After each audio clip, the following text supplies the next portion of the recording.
never wanted to take an innocent person's life. And I am so sorry.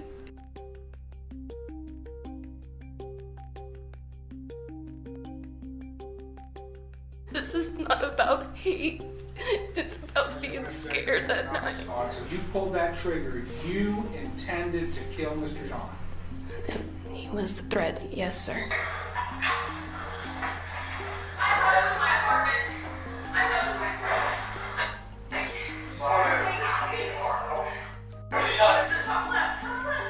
We, the jury, unanimously find the defendant, Amber Guyger, guilty of murder as charged in the indictment. We cannot just walk down the street. We have to march down the street because we are politicking for our lives. We have to politic and ask for you to give us indictments, for you to give us any type of justice. We have to fight for every single step that we get. And we ain't made it that far. If we have not got out there and protest, she would not be charged at all. Exactly. I'm not gonna say I hope you rot and die just like my brother did, but I personally want the best for you. Can I give her a hug, please? Please? Yes.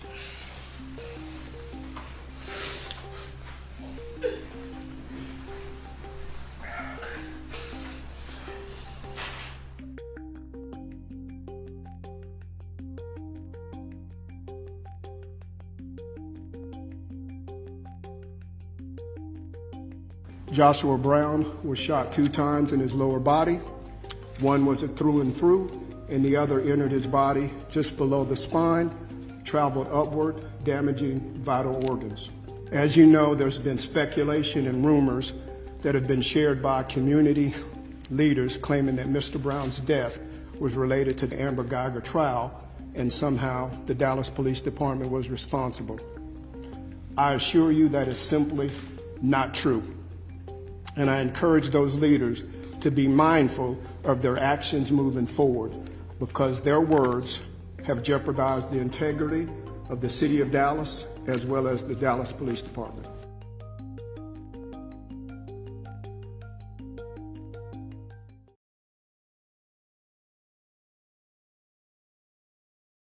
Well, now to the outrage and the search for answers after a white police officer shot and killed a black woman in her own home through her bedroom window.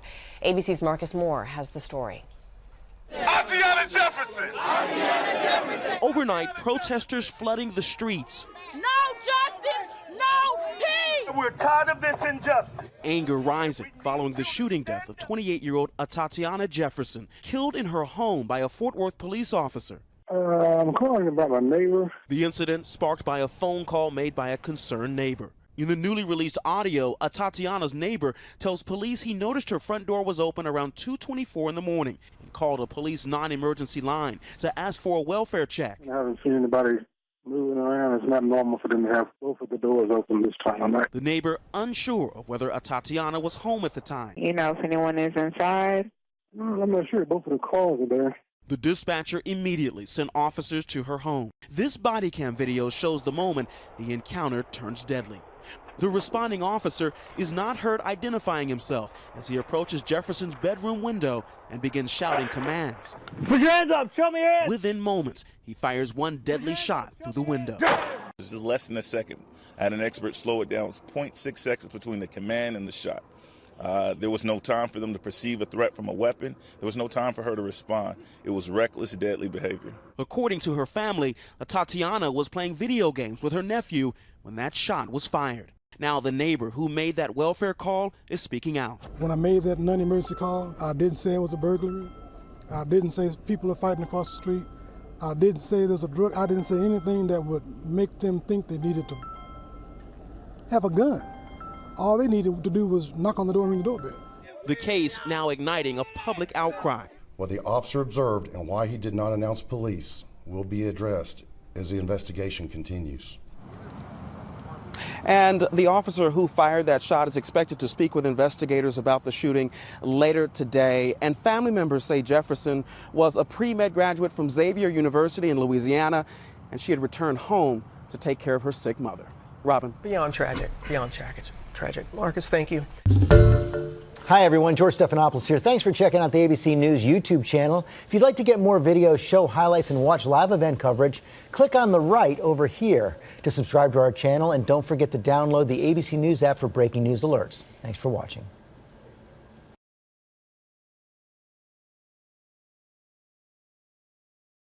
Officials say a key witness in the murder trial of former Dallas police officer Amber Guyger was shot dead Friday night. Joshua Brown had been Botham Jean and Guyger's neighbor at the time of Jean's murder.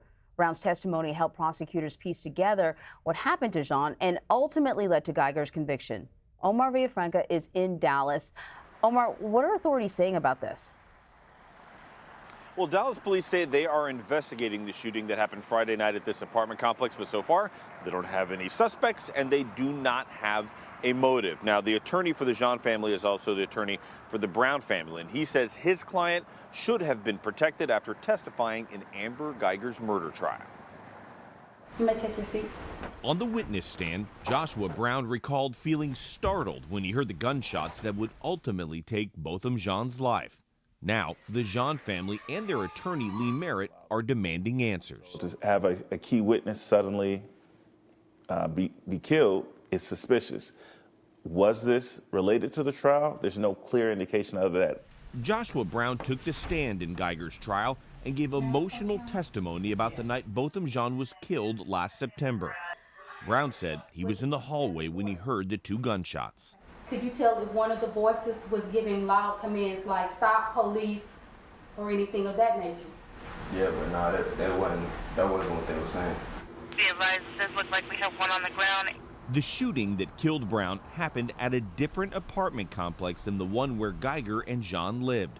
Witnesses described hearing several gunshots Friday night and seeing a silver four-door sedan speeding away from the parking lot. Merritt says Brown was scared someone was after him after he was involved in a separate shooting incident in Dallas. Did he fear for his life related to this case or anything else in general? He had been shot less than a year ago, and someone standing near him was killed. He was reluctant to testify in this case because he had been shot at, and he thought some people might want him to do harm to him. Is there anything police department could have offered, any protection? If he had concerns for his safety, then the city, the county had an obligation to ensure that those concerns were met. Hey, Omar, I want to ask you another question about that initial shooting that he was shot sort of a year ago. What do we know about that incident? You know, was anybody charged? You know, was he concerned about people coming after him? It happened last year outside of a Dallas club, and there was somebody who was arrested and charged in that particular case. And apparently in that, he was inside of a club and they had a disagreement. They stepped outside, somebody grabbed a gun, and shots were fired. The person who was standing next to him was the one that was actually shot and killed. He was apparently shot in the foot. Now, Lee Merritt tells me that he feared for his life. He'd actually moved away, moved out of town and was trying to get away, but came back. And during the course of this trial, of course, we find out that he was living next to Botham Jean. He was hesitant to testify. The judge did not even swear him in on the witness stand beforehand. Everybody else was sworn in there in front of the judge, and the judge even said, "You've been sworn in before." Came in, gave his testimony. He was hesitant to testify, but he was following what possibly could have been a subpoena or a court order to come in and testify, and did his piece. And that's why Lee Merritt is saying, this is why a lot of people don't want to come forward, because if they have something else going on in their life, they want that sort of protection after they leave, and he's saying his client did not get it. Yeah, I think that's a great point. It's sort of an indication of the level of violence that many people are living with in our cities. The Jean family is filing a civil case against the city of Dallas for the death of their son. What can you tell us about that? Yep. That civil case was actually filed weeks and weeks ago, but of course they're waiting. They had to wait for the outcome of the criminal trial, and so now things are getting going with that. Of course, they're suing the city of Dallas, which basically runs the Dallas Police Department. That's how you sue a police department. You sue the city of Dallas, and of course Amber Guyger. And Lee Merritt told us that one of the witnesses they were going to call in the civil trial would have been Joshua Brown. He would have taken the stand in the civil case But now that can't happen, Anne-Marie. Oh, my goodness. Omar, thank you so much.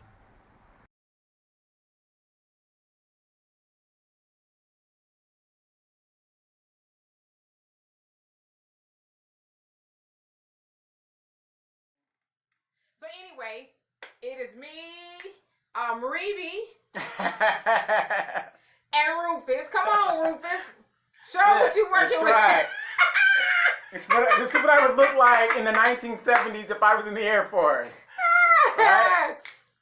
Yeah, so anyway, we're just going to give a couple people a moment or two to come on here. We know it's Friday, so thank you. You talking about me or Donovan, Brady? Enjoy yourself. Enjoy yourself. Enjoy yourself with me. So anyway, you're going to get hot up under that, because I'm already hot up under mine. I got a bald head. This makes me feel good. So anyway, you guys, it is, hey Tay, it is Free Flow Friday. Try to say that 3 times in a row. So anyway, we know that a lot of stuff has transpired this week. Sundiata, why do you keep referring to me as Mom? I noticed you call me Mom on a lot of posts. A lot of posts. But hello to you anyway. So anyway, a lot of stuff has transpired over just the last couple of days. And so we want to know what's on your mind. Now, obviously on Sunday is what we call like the show, if you will. We are going to deep dive into some, we're going to deep dive into some certain topics, like one being forgiveness. We're going to talk about it here today too, but Sunday we're really going to go deeper when we have an even larger audience. And so anyway, I'm ready whenever you are, Donovan. Let's do it. Hello, everybody. It is me, Demetra K, and I am sitting here with Donovan. His heart don't pump no Kool-Aid. He got a wig on today and a Steve Biko t-shirt. Steve Biko shirt. I'm taking it back to the 70s. Yeah, today. So on this edition of Don't Believe the Hype, where we ask you to go beneath the surface. And don't just believe everything you hear. They're laughing. Don't believe everything you hear. Go see if it's true for yourself. And so today, we are calling it Free Flow Friday, where we're going to talk about a whole bunch of stuff. So you guys, please feel free to jump in with a topic of something you want to talk about.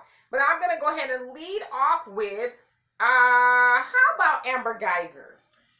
Yeah, my girl Amber Guyger, Missy Ann. Missy Ann? 2019. The Missy Ann of 2019. Right, and so, they are cracking up. Let's see, here. And, Brandon says she's speaking about my hair. Thank you. And what's wrong with my hair? I like it. Yeah, you get your little juices and berries going. It's kind of crunchy, though. It's a little on the crunchy side. And Jonelle says, peace, Queen Donovan and family, you all with the 70s mode. Power to the people. Yes. Hey, Gina, what's missing happening? Everything but the spoon in the basket on the wall. Yes, and then the wicker chairs. We need some wicker chairs. And Jonelle says, y'all all got it cracking. Yes. Hey, Andre. So anyway, we want to talk about Amber Guyger a little bit. As you guys know, Amber Guyger is a police officer who was on trial for murder. She murdered. It is what it is. She murdered Botham Jean last year. As you guys also know, it was weird that somehow she happened upon his apartment building, thinking that was hers. She walked in there and, as she said on the stand, shot to kill, and that's what she did. She killed him, saying that, you know, I saw this big, dark, scary black man. Sort of, kind of, you know, in a roundabout way coming toward me, and she shot him and she killed him. She murdered him. So this week, over the last week, was a trial. She was found guilty of murder with a possible sentence of 99 years. She was sentenced to 10 years. Some people are saying she's probably going to do 5 if she does any at all, because I guess there's this appellate process that she can be out on bond. I don't know if she is granted that. But, so, much to a lot of people's surprise, she was found guilty, because a lot of people thought she was going to get off, you know. Even with the jury being 5 blacks I think 2, was it 4 Hispanic and Asian, and then 2 whites, and I think the alternates were also black. And so even with the jury being in the favor of a guilty verdict, most people thought that she was still going to walk, because traditionally we know that white officers, especially when it's in regards to killing someone black, they typically get off, but she was found guilty. And so, great. She's found guilty, got a measly 10 years. People ask me what I thought she should have got. I thought she should have at least got 27 to 28 years for the age he was when she murdered him. She should have at least got that, but I don't have any decision-making process or ability in the process, and so that wasn't even the most discouraging part, which we thought it would be. What was discouraging is, and you guys please chime in, is that we saw not only the brother who's 18 of Botham Jean, he gets up on this. Total jackass. Well, I won't call him names, because I guess this is how I feel about it. I guess people go through the grieving process the best way they know how to do those things. Obviously, I have a problem with the whole forgiveness thing, but you guys saw, and a lot of people were in disbelief. He asked the judge, could he go give her a hug, and the judge said yeah, and he gives her this lengthy hug. It lasted for quite some time, and he's never been on a white woman before. She's crying, and all of that, and then okay, fine, whatever. See, okay, I just want to say this. Mm-hmm. That is the message. It's a wrong message that you send when you do that, because now you're saying, look, you could kill these Negroes and they'll forgive you. It's the wrong message to put out there. Never in a court system have I seen where you can get up and approach an incarcerated or in custody defendant and do that. Right? Much less the judge, because that shows a bias by the judge. Right, and so that's the other part. The judge, once everything was said and done, the sentencing and everything, she comes down off the bench, and she's having this conversation with Amber, and then she gives her a hug. Then, from what they were saying, she offered her her personal Bible. She told her, "Oh, don't worry, I have 2 or 3 more at the house." Yeah, don't worry, I'm gonna get you out of this. Don't worry, because here's the problem people don't understand. And a lot of people keep forgetting. Texas is the murder capital punishment murder capital, correct? Yeah. Yes. Yeah.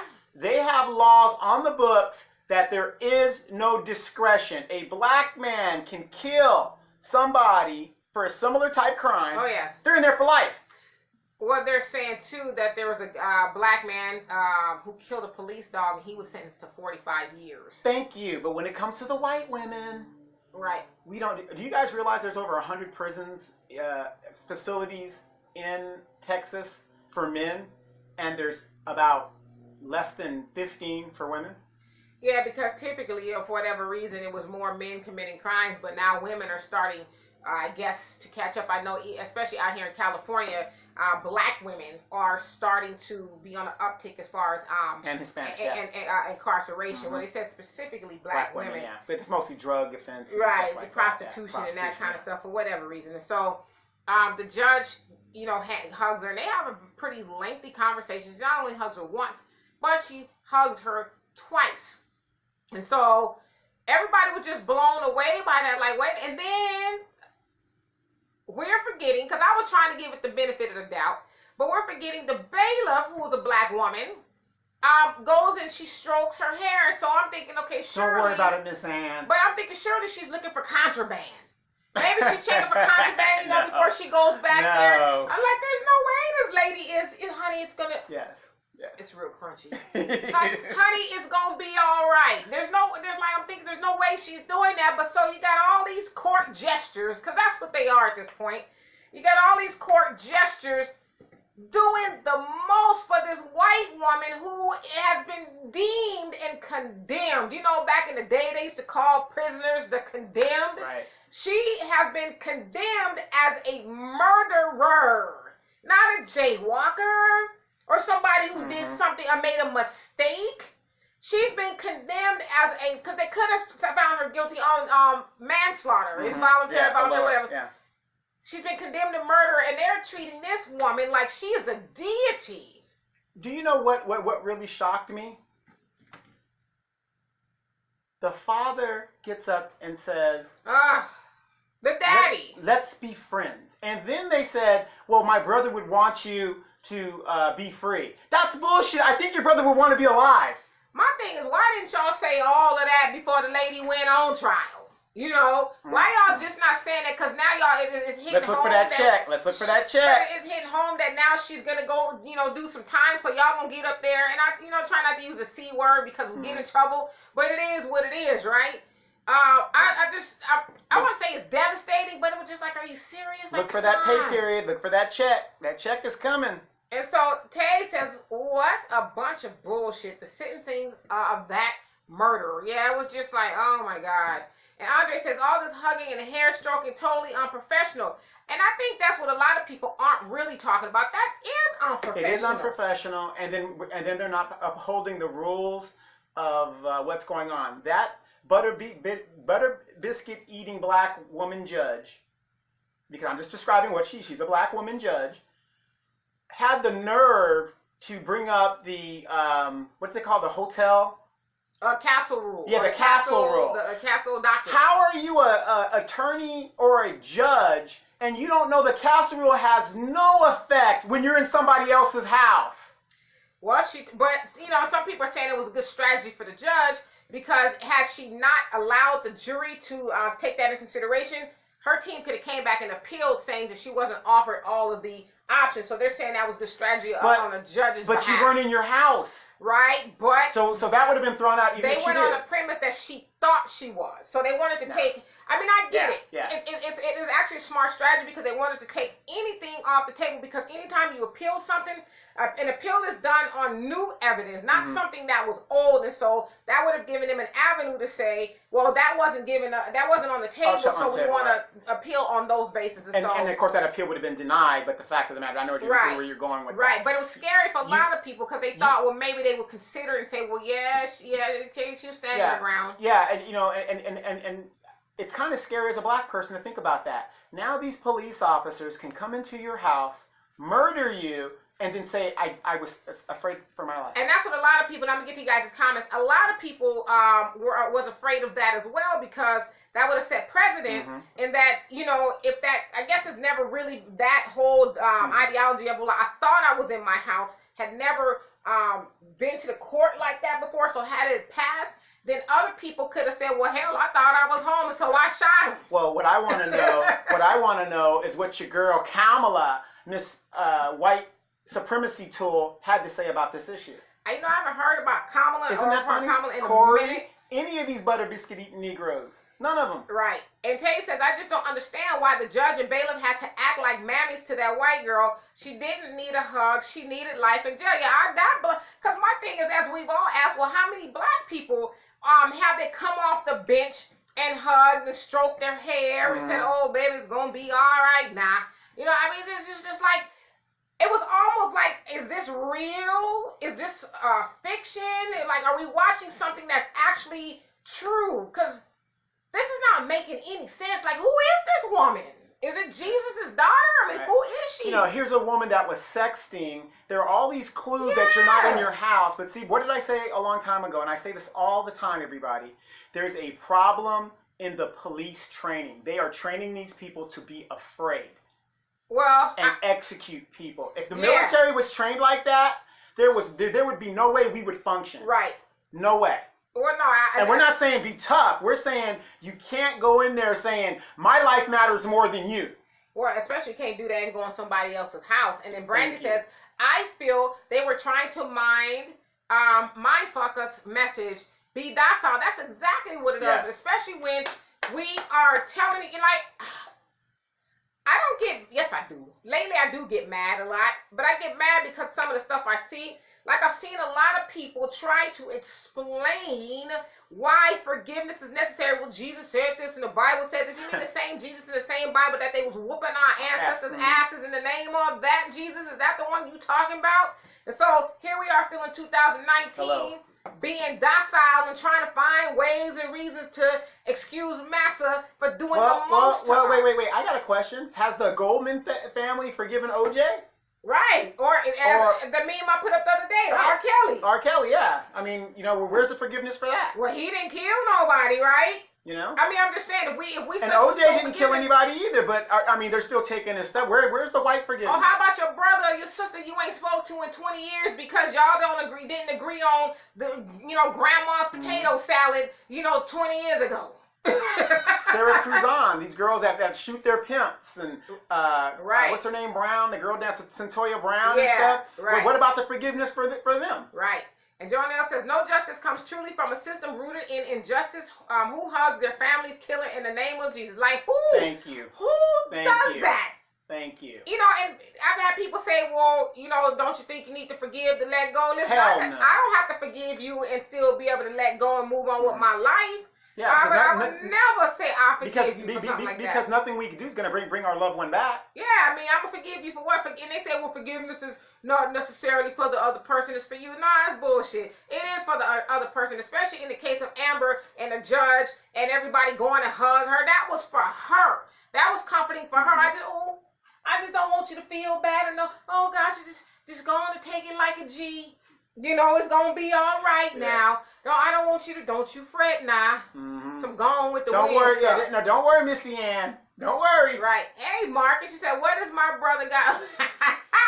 Donovan, that's his own. That's my 1970s Air Force look. Yes, that he wouldn't have been able to wear in the Air Force, okay? In the 70s I would have. Really? Yeah, they had them brothers big old things out there, sisters and stuff, afro.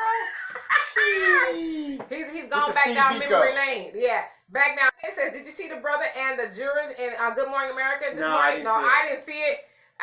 Tell us all about it. Tell us all about it, because I can only imagine. I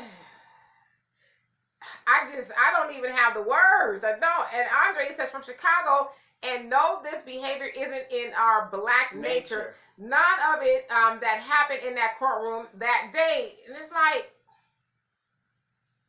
I mean, maybe it is in our culture, because we love Massa. We love him. But not only that, I mean, from slavery. Yeah. Like I said, and y'all know this, Massa was teaching us from the parts of the Bible that was applicable for you not slitting his throat. Right, exactly. After he just got through raping your mama. You're supposed to turn the other cheek, and then when you go to heaven, you're going to be cleansed. White as snow, take it all down. What you mean raping her? Take off my boots, Kizzy. Right. So I want y'all to be docile and know that, and they read the parts in the Bible that said obey your master and all that other stuff. They justify it. So in today, we still do that. Now I'm going to say this to you guys. When we see people posting that stuff or talking about what Jesus would want us to forgive, you need to tell them, get the fuck out of here with all of that. And I don't like using the F word a lot on camera. Show me where Jesus said everything in the Old Testament is throw it out. Don't even worry about it. Because remember, in the Old Testament, you had the 10 Commandments. So, did Jesus say the 10 Commandments aren't applicable? Did he say an eye for an eye is not applicable? No. Well, no, we don't go with the Old Testament no more. But that's what I'm saying. Jesus never threw that out. Because here's the deal. Here's what he said. Quote, in the Old Testament, things are still applicable. They just are. Well, I mean, so I agree with you, because you do hear people say, well, that's the Old Testament, obviously it was before Jesus, and they was killing, making sacrifices and stuff, but Jesus was the ultimate sacrifice, so we don't need to do those things anymore. But it's like, man, I'm sorry. Let me get on with these comments, because I can go on forever. Brandy says, like My Little Pony, I must have missed a comment somewhere, so if I did, please forgive me. And Jonelle says, who gives the criminals so much love and consolation? Then she died. They know what they're projecting via hugs and the biases. They also know the atmosphere they're creating among their masses. I mean, the masses with these actions being demonstrated. Even the guard combing her hair. This is slave-minded projections to the fullest. It is the devaluation of black life. Absolutely. That's exactly what it said to the rest of the world. Yes. It says, never mind. Mean more yeah, so. you can do whatever you want to do to us. Even come up into the church and murder 9 people. And the family will stand up and say, well, we forgive him. In fact, we don't want him to have the death penalty. Right. And this man has not, Dylan Ruth, has not even apologized to this day. In fact, he keeps doubling down on why he did it, because he was trying to start a race war. Yes, the Bible says, Jesus said this. This is what I was going to get to. Jesus said, it is best to forgive, but because he knows our hearts as human beings and we're imperfect, that if you must have revenge, it must be an eye for an eye, a tooth for a tooth. You can't do more than what was done to you. Right. That was the law that was given. So it is not okay just to forgive somebody and let it go. If that's what you want to do, fine. But you can't be vilified if you want this person put to death. My thing is, too, if you're following biblical principles, it says when you forgive somebody, you restore them back to where they were before they committed the offense to you.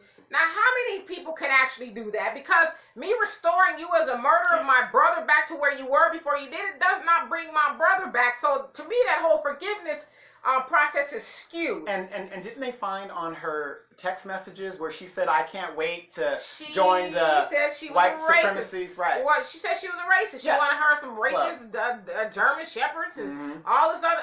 I didn't even know they existed, but I guess. And then Andre said, stroking her hair, what kind of beloved mammy is she? Exactly. Real quick. Hey, Sydney. Yeah, and and please keep the comments coming. But before we forget, I want to get to that white woman, Stacey Dash. We will. You don't let us forget. Yeah, don't let us forget. And thank you, Marcus, for including the link. So for those of you guys that are on there, if you're watching this from a watch party, come on over to this side on my actual page and comment, because for whatever reason, I don't see the watch party comments, and I know that it's being posted everywhere, and I do every once in a while see the comments, but I just don't see them on this immediate feed, so please forgive me, but come on over this side, and I will see your comment, and I will respond to it. And Sydney says, hello, and Jonelle says, they're projecting so much. Turn the other cheek message is, you niggas get killed by whites and hug and forgive, because you're here just like Dred Scott, as Tanny said. A black has no right that a white man will respect. Should respect Supreme Court ruling. So now they have free range, cause if you can justify manslaughter and home invasion, you can justify or address anything. Amber will be out in less than 3 years. If that much. Oh, without a doubt. I don't even think she'll do that much, to be honest with you. If she might get out on appeal, and she may win the appeal, because trust me. Trump is going to go ahead and... Well, now you got all these juries, or people now have seen the brother get up, don't want to go to jail, and the judge, Well, and what that also says is, well, she's not that bad after all. Right. Even though she's shown her true colors and who she is. When somebody shows you who they are, believe them. And I've seen Negroes talking about, well, this is just a human thing to do. She is a human being. I'm like... So are we. So are we. Why is it that when they want to take the guns, the white people get armed and they back off? But when it comes to taking the black people's guns, hey, just take those guns. Yeah, that's fine. We could just disarm them. Right. No problem. So that we could just go now and just shoot them and see, for all we know, this was a test case to see if we were going to be outraged. Well, they know we're not. They know listen, we don't have a problem as black people being outraged. What we have a problem is with being outraged and then taking action. Mm-hmm. You know what I mean?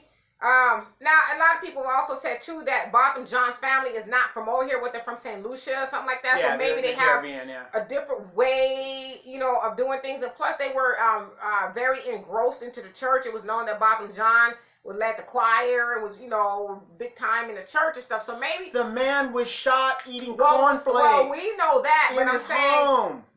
What I'm saying is their family, is deep into the Christian, turn the other cheek. We need to stop that bullshit. I'm sorry. I agree with you. I'm sorry. I agree. There's too many of us. There's too many of us being killed. We've got to stop it. Right. And Cindy says, I do not understand the hugging and fixing of her hair. Well, that's, again, to say to her, don't Miss Ann, we feel so bad that you got to go in there. And we just, if it was something I can do, I would. And the jury probably like, huh? Well, why y'all didn't tell us all of this? Right. Well, yeah, that's what I'm saying. Before y'all waste all this taxpayers' money. Yeah, I've been on this jury away from my work and stuff for 12 days, and you don't have a problem with her killing your brother. And y'all having a kumbaya. Yeah, a kumbaya. But like I said, unprofessional. I've never seen where you can go to a defendant in a criminal murder, Capital One murder case, and even approach that person. Well, not only once, but twice. You know, and like I said, when I saw the bailiff doing that to her hair, I thought maybe she was checking for contraband or something. Now, think about this. Any other Capital One case, a judge goes down. You want to know why the judges don't go down and deal with those people? Because they're going to get shanked. Something's going to happen to them. Crazy. I don't even have the words. And Brandy says R. Kelly was loving everyone. That's right. That's right. Well, I mean, I hear you calling. Because the same ones that want to get this white woman to pass for murdering an innocent black man who was eating ice cream, chilling on his couch in his pajamas. Black people want to give this white woman to pass, but R. Kelly, he is. R. Kelly's a monster. I'm not taking away from that. R. Kelly is but forgiveness, a monster. Forgiveness. No. We got to embrace Kelly. No. We got to embrace him with our love. Donovan, listen. When it comes to our own people, we want to hold their feet to the fire, and we want to burn all 10 toes off. You're damn right. This guy is the father of my children. I'm going to put his ass under the jail. Right, but when because he won't be with me. Yes, but when it's a white woman who kills black people, we want to forgive her and have this love fest and put up all these Bible quotes and scriptures of how we should forgive and turn the other cheek. I'll be damned. See how civilized we are? No, we're the damn fools, and they know that. And they know that. I just want listen. Tay says her whole job as a cop is to be aware of her surroundings. How the F do you walk up on and into someone else's apartment? Did it smell like your house? Was the decor the same? Like they said too. Yeah, they said there was a red mat in the front, and in her apartment or his apartment there was a big table. So she should have immediately recognized. Well, so that nobody will really ever know what happened between the time she went in the door or actually went up to the door. Why she ended up there. I figured this out, everybody. All right, now. I figured it out. Nobody thought about this. Wig on. Yes. The 70s. I'm not the psychedelic drugs. I figured it out.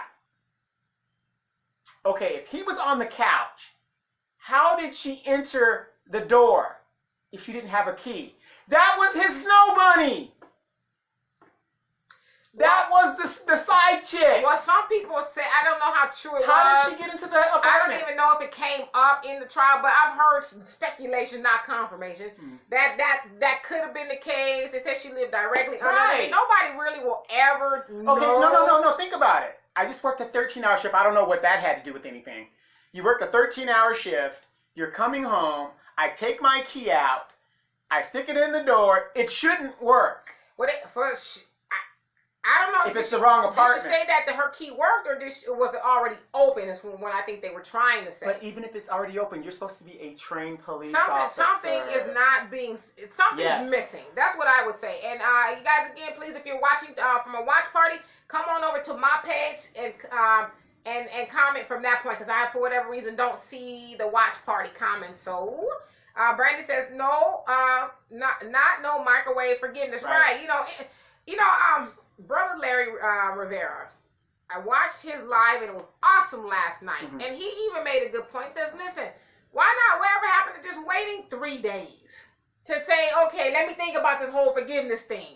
Why do I got to do it right now? That's something I'm leaning toward doing. Let me think about it and see if that's something I want to really do. Because they're using the media to put out there to these stupid Negroes, this is what you should do. Let these cops get off. And I want to tell everybody before I forget, the cop union is watching this. Before they can say, hey, I feared for my life, go to the jury thing, and they usually got off, right? But now with the outrage of all these police shootings, police officers are going to start wanting bench trials. That means the judge. So if you had a butter biscuit eating judge like that woman was over there, just think if that was a bench trial.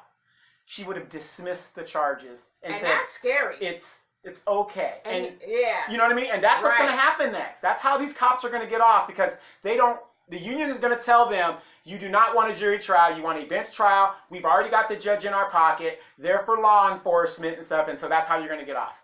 Think about it. No, I mean, I totally agree. And then Jonelle says, just like the Joker movie, they are orchestrating via their movies and media the devaluation of our lives, no reparations, more or less hugs and etc. for the masses of black lives lost in this country for zero, right? I mean... Yeah.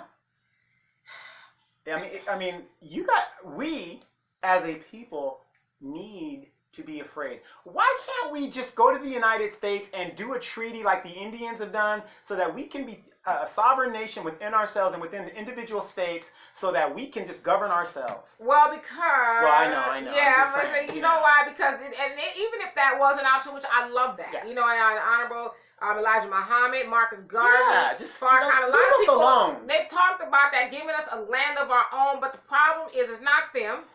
It's the other Negroes who are so in love. Well, what I'm saying is not even you don't even have to give us land. Keep us the way we are, but my sovereignty is under the black nation. Nah, because it's going to be somebody who want to be, and of course I don't pay taxes. I don't want to be separate. Yeah. My ancestors died. Where you going to get a better house than you get here? Right. They died for me to have the rights to do all of this, whatever all of this is. And Tay says, I'm so sorry of people saying this. What I say? I'm so tired of people saying this was a tragic mistake. A mistake is having 21 items in a 20 or less express lane. Yeah. So she made a conscious decision to pull out her gun, shoot, and not even render aid to the man and choose to text her married lover. Yes, she said, because I saw that part where the I forget who it was, but I guess she said, or they verified that she did have her first aid kit and everything else on her, so she had the means to save his life, but she didn't think about doing that. She, like you said, texted her married lover, which was she was doing from the time that she walked up to his door, texted her married lover and says, help, I need you. Right. And so was not concerned with, they said that he didn't die instantly, that he was alive for quite some time. And the first officers that did arrive immediately rendered aid, and the officer that was rendering aid actually was in the academy and the same class as Amber Guyger. Well, and they also said too that the officers turned off their body cams. Of course. You know, what's the point of having a body cam if you can turn it off? It malfunctioned. It malfunctioned. And Terry says, I can forgive, but I don't have to hug you, be your friend, give you gifts, visit you on Christmas, or call you my daughter, or comb your hair. No, absolutely. And I'm going to take it a step further, Terry. I'm not forgiving you. No. I'm not. You kill my brother, there's no forgiveness. Matter of fact, don't let me see you on the street, because I'm going to do the same to you what you did to my brother. And this might come off a little controversial, so forgive me if it does, but this is just how I feel, this opinion. A lot of times people say, well, if you don't forgive, what's going to happen to you if you don't forgive? You're going to hell. Aren't we already there? You know how I feel about it. What do I always say? I don't believe no black person living on this planet here, and I believe that too, and in the past is going to hell, and in the future is going to hell. I don't believe that. I don't believe black people can even go to hell. I don't think there's such a thing. A lot of things that we do, in my opinion, is done for survival. Now, the black on black crime shit, they might be held accountable for that. But overall poverty that we have to go through, I don't know. I mean no black person. Yeah. I don't think black people are capable of going to hell, because we have most of the stuff that's going on with black people, even the black on black crime, as people will say, is no such thing. It's not a thing. And that's a whole everybody does it. Yeah. But even that is a condition that was created. Yeah, created. You know what I mean? And so black people have gone through so much hell on this planet. I want to meet somebody who is gone. Said, yeah, there's such a thing. So the point that I'm making is I'm not even going to forgive, because I know how to let go and not forgive, And Sydney says, I tried to warn y'all. I tried to warn us about the sentence and the reaction on Facebook. Yes, you did, Sydney. Yeah, you did. You sure did. And Tay says, Botham's father said that he would like to be friends with the white girl because that's what Jesus would do. How do they know that? Jesus has not spoken in over 2,000 years. How do they know that? And then I've seen people say too, well, it's a good way to lead her and other people to Christ. And it's like, again, I know there's some people who are believers. Donovan's a believer. You know, I believe other stuff. I just put it that way. I believe in God. Okay, there you have it. What has being led to Christ done for us? What has it done for us in all these years that we have been fed Christianity? What has it done for us? And for those of us that do believe in this following Christ, Christ always was for the downtrodden and the people. Like we were in South Africa. You have all these people over here and all this extravagant wealth that call themselves Christians. Then you got all these poor people over here who call themselves Christians. How does that even match up? Yeah, we're believing the same God, the same Bible, the same everything. Love your brother. Why are we the greatest commandment? The jacked up side of the tracks. Right, but the greatest commandment is love your neighbor than yourself. Well, if you come over to my country and hog all the resources for yourself, you surely don't love me. You know?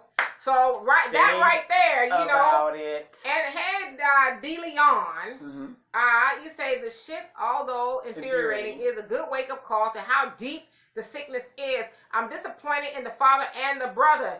God, watch for them to have a pay period. Seriously, because I cannot fathom anybody agreeing to what this guy was saying. Donovan's got to go take care of some business real quick. So it's just going to be me and Andre says the Bible reads like Greek mythology.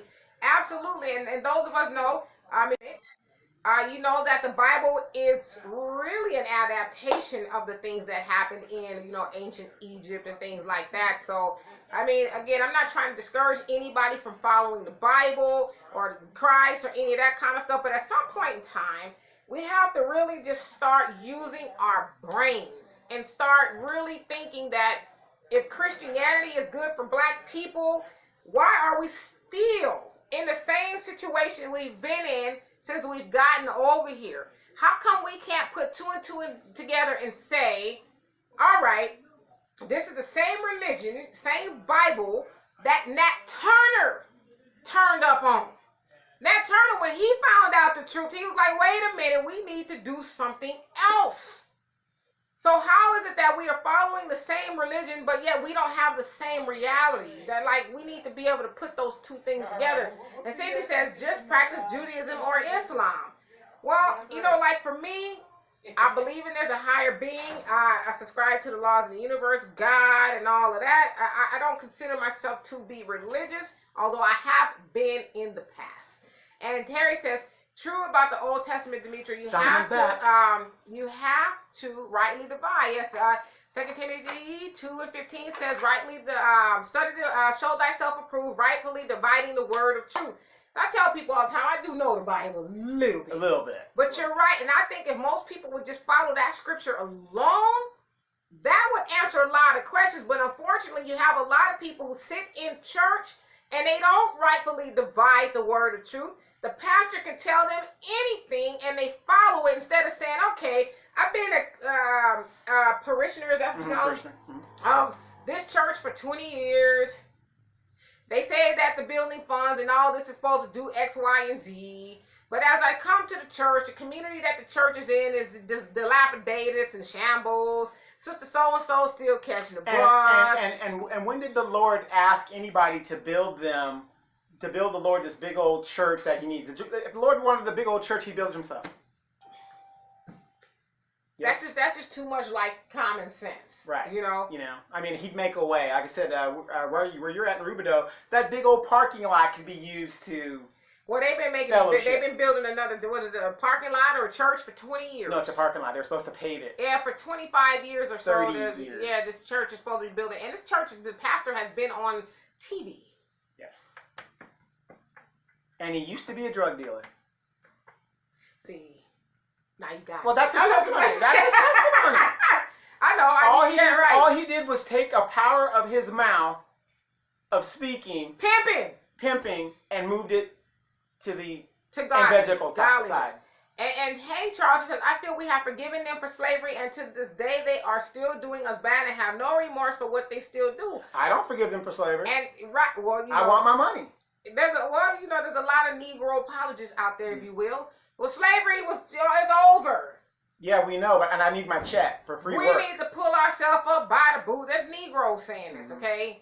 They co-signing all that nonsense. Well, okay, I do say, please, we can't wait. We just can't sit there and wait and say, okay, I'm going to sit here and wait for somebody to do something. Like you always say, you can't depend on another man to feed you. In the meantime, while we're waiting for our check, you got to do something for yourself.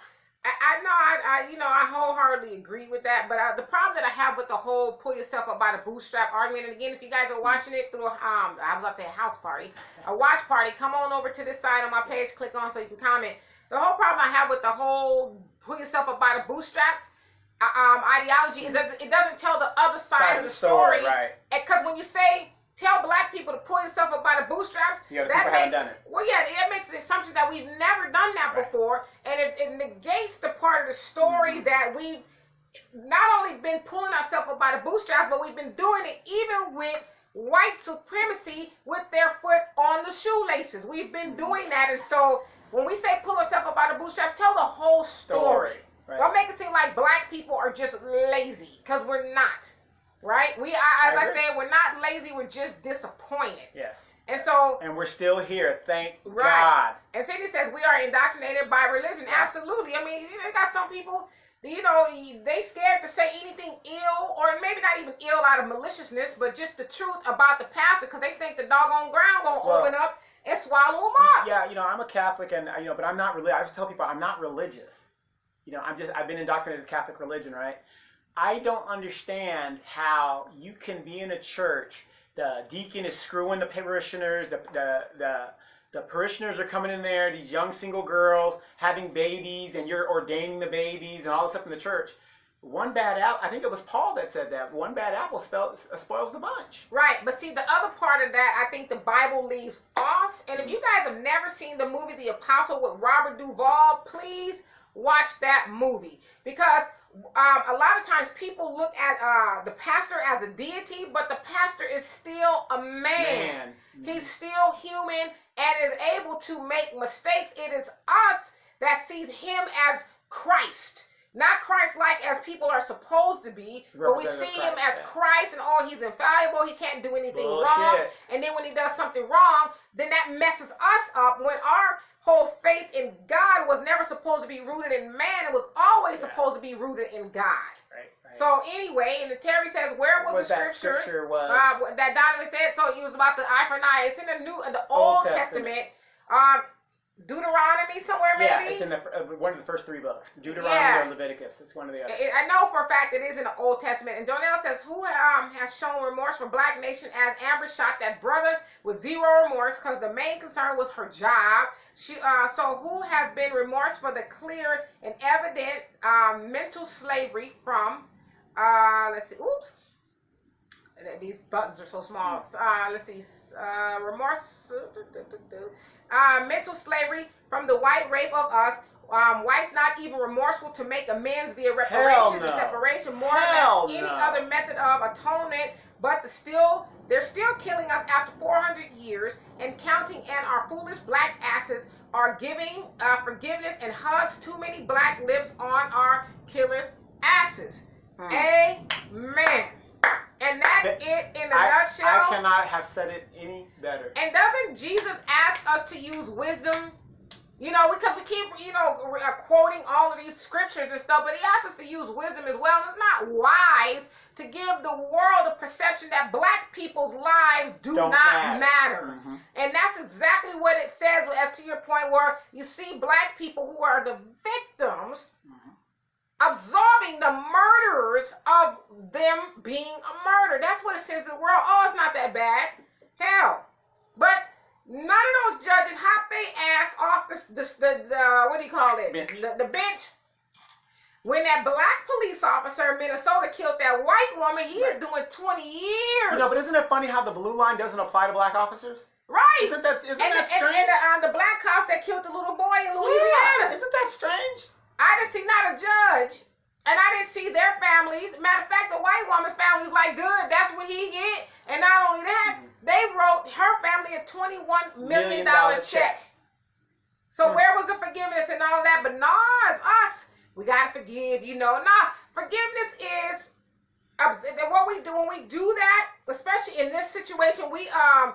We absolve them of the guilt. No, Yes. you should go and feel bad and guilty in the act of what you did, because not only did you do it, you had no regard for this man. You continued to text your married lovers, you know, and whining about what you going through. But never mind, you just took a man's life. Yeah. Did you hear what she said on the stand? She said, "My life has been ruined." Okay. Duh. But this isn't about you. This man is dead. But even here, after hearing all of that, everybody got up. You know, as Jonelle said, it, kissed her ass. Yep. Yep. I wish it was something Missy Ann, you's my bestest friend. Right. Okay. Hey, before we and then forget. the daddy said he wanted to go visit her. Yeah, he wants that. But before we forget, Claudine. Yes, and I meant to actually say that. R.I.P. Rest in love, I should say. Diane Carroll. Beautiful woman. 84 years old, passed away. Was I call her an iconic actress. She played as first black female lead on TV. That was not a servant. It was not, which is wow. We got to even say all that. Yeah, but it's the truth. But talking about in the 70s, right? We were still playing those roles. Julia, and then she played. I forget her character on Dynasty because I wasn't allowed to watch it when I was a child. And then to me, the most iconic role of Claudine. You guys, I don't even need to go into who Claudine was. Check it out. It's on YouTube for free. That's where the welfare blueprint is. So as I said on the post that I made, you know, that movie was made during the blaxploitation era, which blaxploitation films were considered bad for black people. But to me, I considered it a great piece of work. And you guys in the podcast, we're going to come back for the second half, so please stay tuned. I consider Claudine an important work because it did highlight a lot of things that went on in the black community as far as what black men went through to have to or try to be in there. Not that it was his children, but he being James Earl Jones talked about him not being with his kids and the things since he wasn't with his kids, he had to pay all his money, couldn't make ends meet. And it also talked about how the government kept the black men out of the home. Right. So it talked about those things. And so that's why to me that was one of Diane Carroll's most iconic roles. I could be wrong, but to me it was. And so I just like to say rest in love to Diane Carroll. Awesome. If you haven't seen that movie, please go check it out. Go check it out. And Cindy says she can't appeal since her defense was the castle doctrine. The law isn't that's a long text, and that's what I was saying earlier. Right. That's why they said the judge was kind of smart to include that because she could have appealed if it was left off the table. Right. So she don't have any she doesn't appeal have that. Right. And so Nyaka, what's happening says social experiment. All right, so you're saying the whole display that we saw in the courtroom. And Tay says, no, the jury felt bad for her. She made a mistake and gave her that sentence because Botham would have forgiven her. I wonder how Botham was feeling, if that's what they're saying, when that bullet was penetrating his body, because the medical examiner explained that the bullet went through his left side, clipped his heart, went through his diaphragm, and then his stomach, and then I guess it didn't exit his body. So the medical examiner said that had to have been very painful. Yes. So was he feeling that when all of that was going on and he didn't die right away? So was he thinking, oh gosh, you know what? I'd like to forgive her, but she's in the hallway crying and calling her boo thing. So as soon as she come back in here, I'm going to forgive her. You know, was he thinking that? And AC, what's happening, says, replying to Shantae. Shantae, I said the same thing. So when she opened the door, she didn't notice the the decor, and just back out. Yeah, and that's the same thing. I think it was the prosecution said in their closing arguments, like, wait a minute. The mat was different. She had all these different barriers, and you know. But she's a trained police officer. A police officer number one is trained to observe. Well, if you texting you trying to get your groove on, get your booty call on. Maybe you ain't really paying attention. I don't know. You know, and then they said 2 days later she texted the dude talking about come over, get drunk, and let's have sex. Wow. Having sex and getting drunk would be the last. I might get drunk. But, having, a good time with my married, boo is the last thing I'm going to do after I just kill somebody. So that goes to show you right there where her mind was. I just shot a nigga. Come on over. I'm in the club now. I'm in the mood. Come on over. Yep. I shot this brother, so now I'm in. Give me my heart on my side of my eye. Drink some Southern Comfort and come on, And then Huey, what's happening? He says if it was reversed, a black man would have never received 10 years. No, life. They talk Death about penalty. it in I think it's in Dallas too, where the guy shot the police dog. Oh yeah. He's doing 45. Killed the police. Yeah, I don't know how he killed it, but killed the police dog, and he's doing 45 years. So we know the dog is more right. valuable. Well, he was behind the blue badge. Blue lives matter. Not that a dog should lose his life, so I don't want y'all to think we're taking light of that. And Cindy says, first, it was not capital murder. That's the issue, right? Because capital murder, is up to the death penalty. And so I guess they had 3 options. One was being murder, manslaughter. What was the other one? See, now, for whatever reason, that one slips my mind as to what the other charge was. And then Huey says, where is the equal justice? And Cindy says, that's why I asked D on your post, what's the charge in your state? The charge, and I would think something like manslaughter or involuntary manslaughter. Involuntary manslaughter. Yeah, something like that. There's what's the other one? Murder. It's a lesser. Yeah, it's a lesser. It's murder without intent or something like that. Yeah.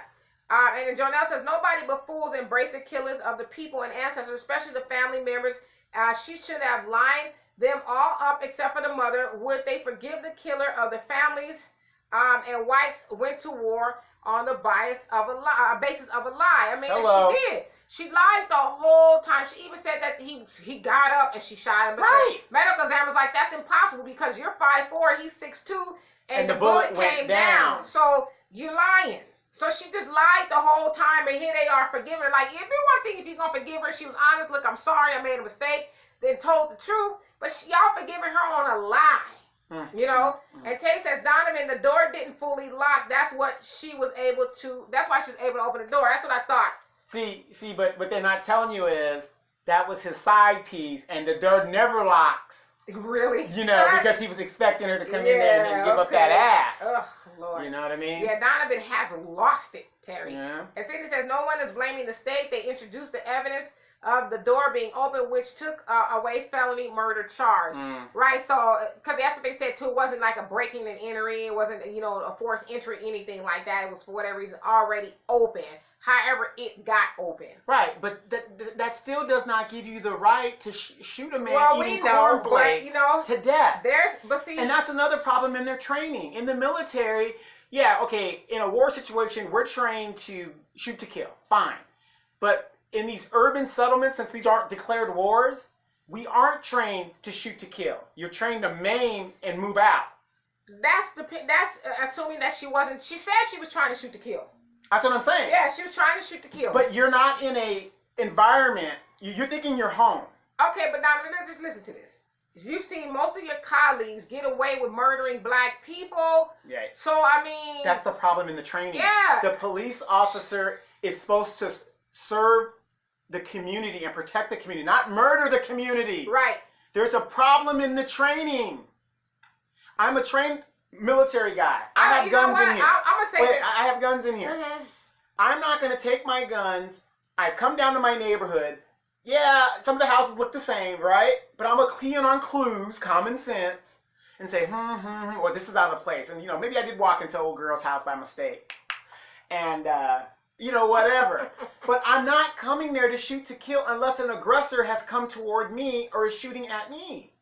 Right. Well, listen. It's in the training. I would say this. I'm not really well versed on the training aspect of it, but if you are bloodthirsty, nothing nobody can do or say or train you is going to stop you from being bloodthirsty. But that's what I'm saying. Nationwide, there's a problem in the police training. They're saying, why become an officer if all you want to do is kill the people you're supposed to protect? You're supposed to give your life first versus theirs. Listen. But in the training, let me finish. In the training, they're training these guys to say, your life is more important than theirs. Shoot to kill. And that is the problem. That is part of the problem. But when you understand that it has always been said, and you got to think about the inception of the police part, the police entity here in America was rooted out of slavery, and you've also heard that it was always the goal of the KKK to infiltrate the police department, and we know that they have done that. Mm-hmm. We've seen plenty of documentation saying they've done it. Hell, even some of the text messages, she was not like a self-proclaimed white supremacy, but her language was that of white supremacists at the MLK Day parade, talking about black people and Martin Luther King, you know, in a negative way. And so when you say that she was not trained to kill or whatever, or she's not getting the right training, I don't think the training had anything to do with it. I think that's just who she is.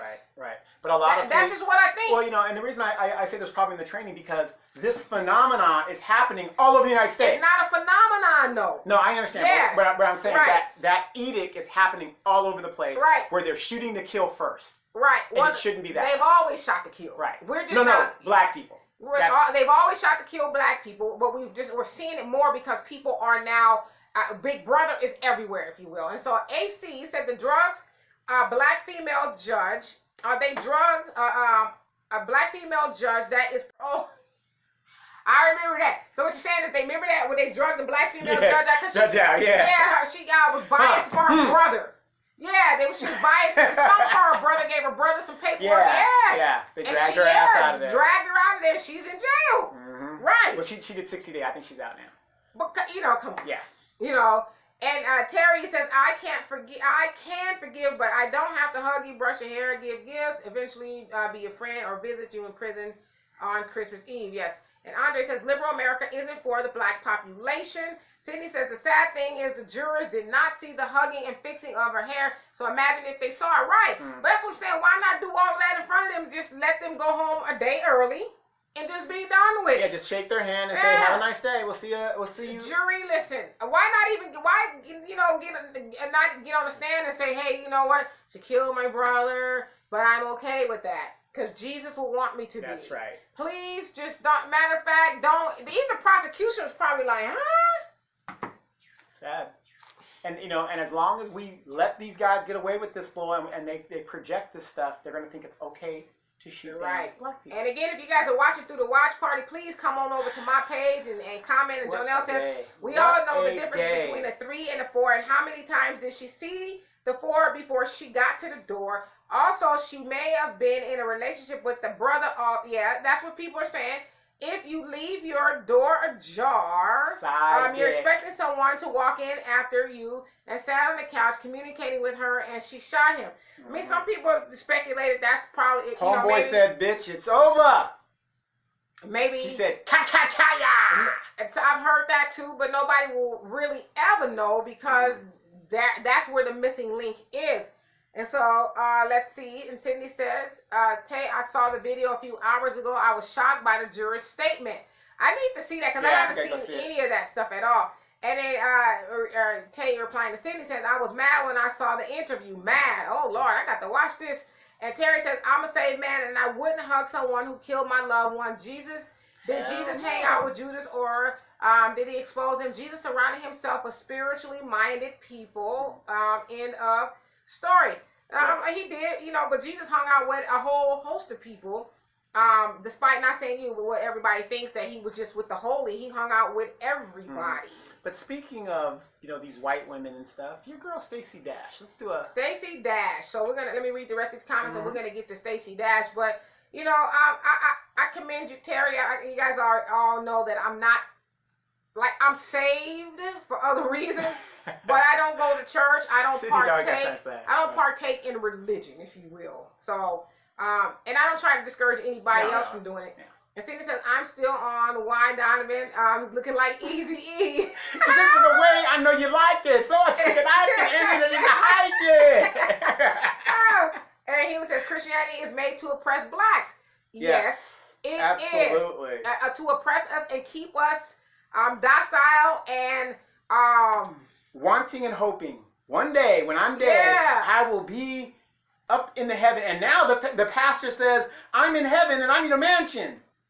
If I'm in heaven, what the hell would I need a mansion for? Right. We gonna be washed white as snow. What's wrong with us being black? Right. And Terry says, Demetria K and Donovan both know me. And believe me when I tell you that I have been sick since this trial. Those black folks were a true embarrassment to us and set us back 20 steps. Yes. Yeah, absolutely. It made me want to throw up. And Jonelle says Christ wasn't no punk. He came back with a sword dripping with the blood of the wicked, but our pastors and etc. We've been highly deceived by the white person who gave us their version view, their version or their view on scriptures, which is Nat Turner learning was made to deceive us. Even whites tell us that they are the art high deceivers, liars that has lied, aka deceived the whole world. Now whom else has raped and deceived and still deceiving the nation's face reality? Yeah, it's still going on today. Sure is. Andre says God doesn't need your money, the preacher does. And then you also say, Jonelle, mental slavery is the best rape because it allows us to be in bondage and physically automatically allows a slave to give their children the white names, the false doctrines, and the obedience that, in the obedience that whites, that the whip would give. That's why the Honorable Elijah Muhammad taught separation from the white nation, do for self, and why we must come out of these white names. Absolutely. Terry says, pull yourself up by the bootstraps. Yeah, but when you have someone taking your boots and continuing blocking doors you're trying to enter into after you put your boots on. Yeah, that's what I'm saying. And Terry says, I knew about an eye for an eye, but he said Jesus quoted it. I knew he was paraphrasing, but I wanted the passage. Oh, yeah, so Jesus didn't say that because we know Jesus was not around in the Old Testament. Jesus came in the New Testament. But I remember there was a passage where they asked him, does the Old Testament have relevancy? And he says, yes, it still does. He goes, that's why if you must have vengeance, my father gave you the law no more than what was taken. Okay. And he never repealed that. Got it. Well, that's interesting. I'd like to find that. I've heard a version of that. I have. And Terry says the law is for the lawless that look more like an awkward ceremony versus a murder trial. Yeah. And then, yes, Diane Carroll, R.I.P. And then Jonelle says, who's hugging Cosby? Who's hugging R. Kelly? Who's hugging the brother that shot the police dog? Got 45 years. She didn't call the ambulance for him. Black people, it's most important to love and support. And protect our black lives. Absolutely. It says also, much blessings to the family of Diane Carroll. All praise is due to Allah for her love, life, and legacy. Yes, indeed. And Cindy says manslaughter was the other sentence recommendation. And he also said, you are right, it is involuntary. 10 to 20 years. Did we think she was getting 99? No, I didn't think that. He also says, Cindy, my question is, if it was a white man, would he be convicted of anything? Yeah, because I heard too that her being a white woman was like that, a sacrifice, If somebody gonna go down, let it be her. Yeah, and she's only gonna go down for 5 years, girl. Take one for the team. Right. And then Cindy also says, so why not introduce the case as a hate crime, which would have made it a felony murder death penalty, right? Especially since they can't do that against Missy Ann. That's a white woman. She's sorry and she didn't really mean it. That's a white woman. That's never gonna happen. Right. Never gonna happen. And then let's see here. Oops. But he's right though. Right. No, I agree. And then Delicia, what's happening? Long time no see. You say true. Hey, what's happening? Georgia says, I worry about the trial. What we need to worry, he said, I ain't worried about the trial. What we need to worry about is, will anything ever going to happen to Trump? And why would a black person ever support Trump?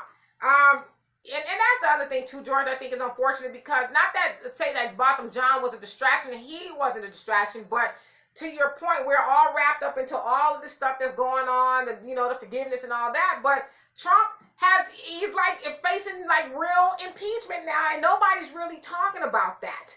Now, as far as black people being a Trump supporter, I say, we live in a democracy where you can kind of do what you want, and all of that kind of stuff. However, well, when has black people not voted against their interests? We got Maxine Waters up there. We got all these bootlicking black Negroes, and we keep voting them in office, and they don't do nothing for us. We give our vote to the Democratic Party. So what difference does it make? What's new? Yeah, and regardless to me, if we vote for Trump or somebody else on the left, black people are still going to be in the same boat that we've always been in unless we stop falling prey to the nonsense.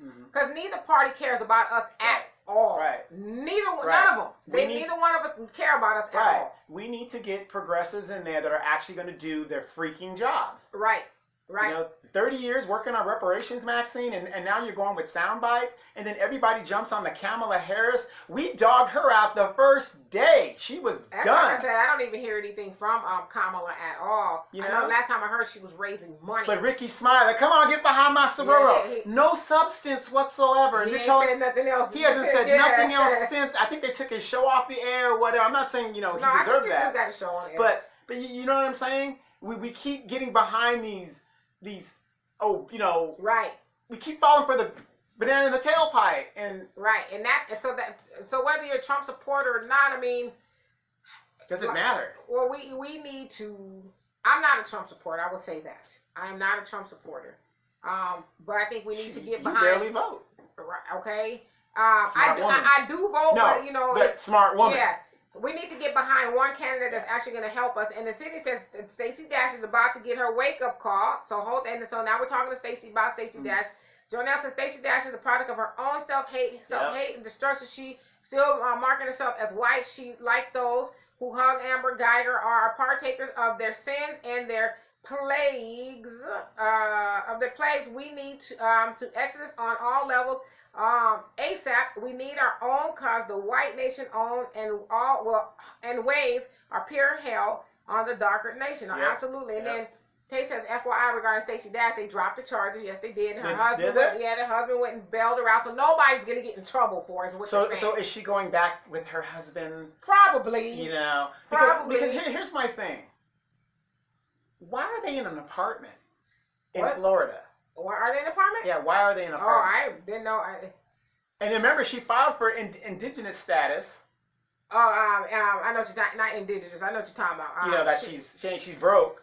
I forget that it's on the tip of my tongue, but yeah, she. So I'm just kind of wondering, she has no money. Yeah, I'm kind of wondering all that step and fetch, I just want to know where are the checks? No, where's Hannity? Where's Fox? Where's Trump? Where's all these people who she was caping for, sand dancing for, and Andre says black people are oppressed, and we are still looking to Democrats to give true justice. They gave us help to vote. They gave us help to vote in the 1960s, but that was 50 years ago. Now I agree with you where you're going with that, but do you know why they let us vote? Because Lyndon Johnson, a direct quote, I'm going to sign this legislation and I'm going to have these niggers voting Democrat for the next 500 years. Well, yeah, you're right. That, and we know how we got to be Democrats. It happened in the 1930s. A lot of people say... the late 30s because of World War II. The white men went off to fight and we needed somebody to run those factories. But, FDR came up with the New Deal we weren't originally benefiting from, and then his wife actually told him, hey...